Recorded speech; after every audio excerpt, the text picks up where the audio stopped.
Volume 1, Transcription number 21, 3, 2, 1, start.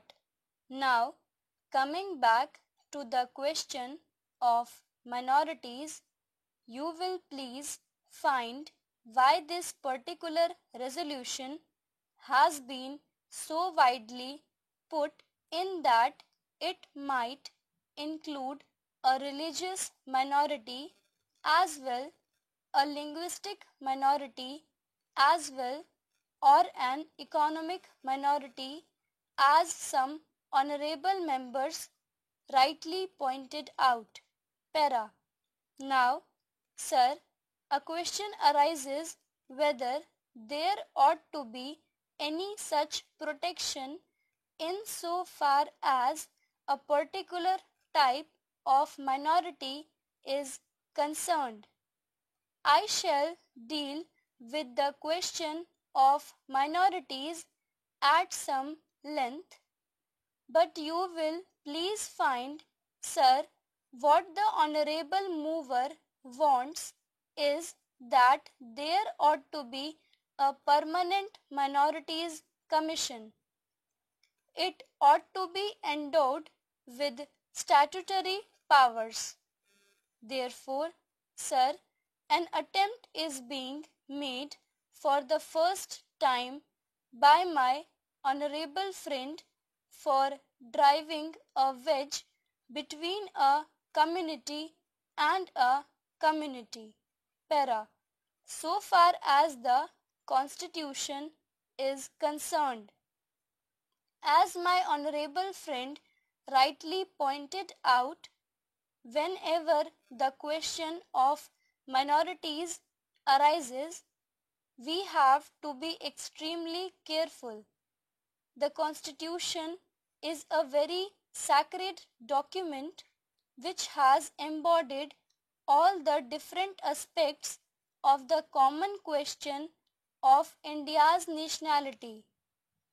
India is one in spite of different types of languages and religions.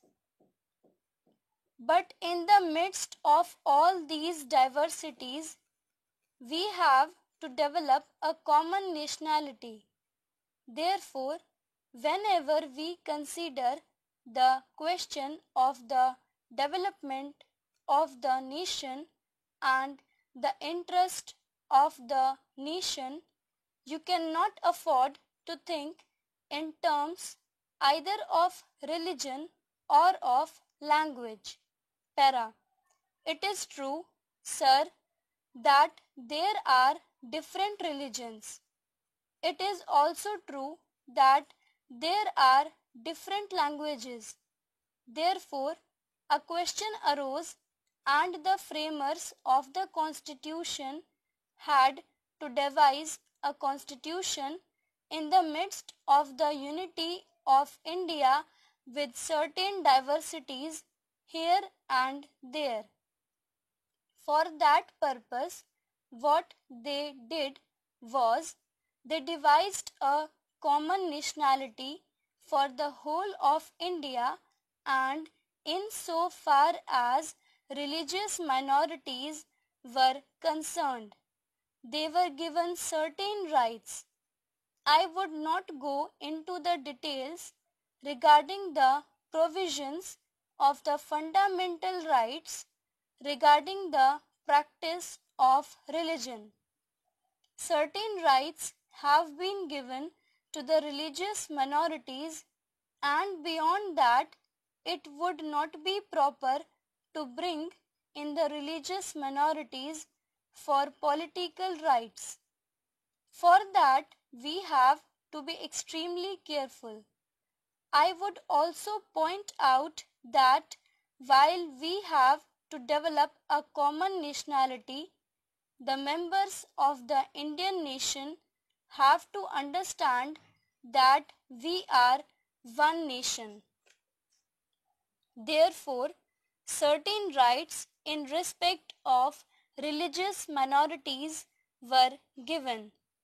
They were fundamental rights, and most of them are justiciable rights. Here we stopped so far as the religious rights were concerned. Then a question arose: what ought to be the attitude of not only the government but the society regarding the languages? It was true that there were certain interests of the regional languages. Now, these languages required to be developed, but they were not meant for dividing one man from the other. So, in 1956, when the states were formed to a certain extent on the basis of language, what was done was not to have a state with cent% people belonging to the regional language, because there were bound to be people belonging to different languages.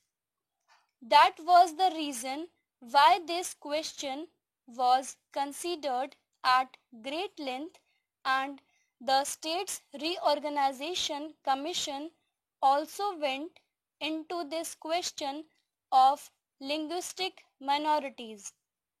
It was bound to arise here and there because they were likely to feel that their rights and safeguards given to them might or might not be properly implemented.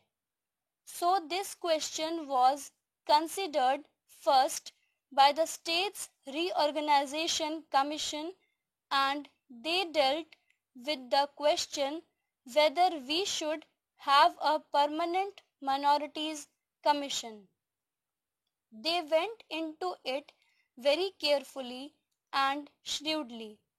They found out that it would not be proper to set up a permanent minorities commission, because the result, if not the actual effect, would be that a permanent wedge would be driven between one community and another community. So far as language minorities were concerned, they had a right so far as their own languages were concerned. They had also an obligation to understand the language of the majority in the particular state. It is only by thus coming together that the members of the two language groups would come together and would harmoniously develop, but it was found at the time when the States Reorganization Commission had to consider this, that some machinery should be devised for safeguarding the rights of linguistic minorities. Only and after full consideration, what was conceded was that only in respect of linguistic minorities certain rights should be extended and certain rights should be safeguarded, and an officer should be appointed by the President for making a report on the question whether these rights of the linguistic minorities are or are not properly safeguarded. Stop.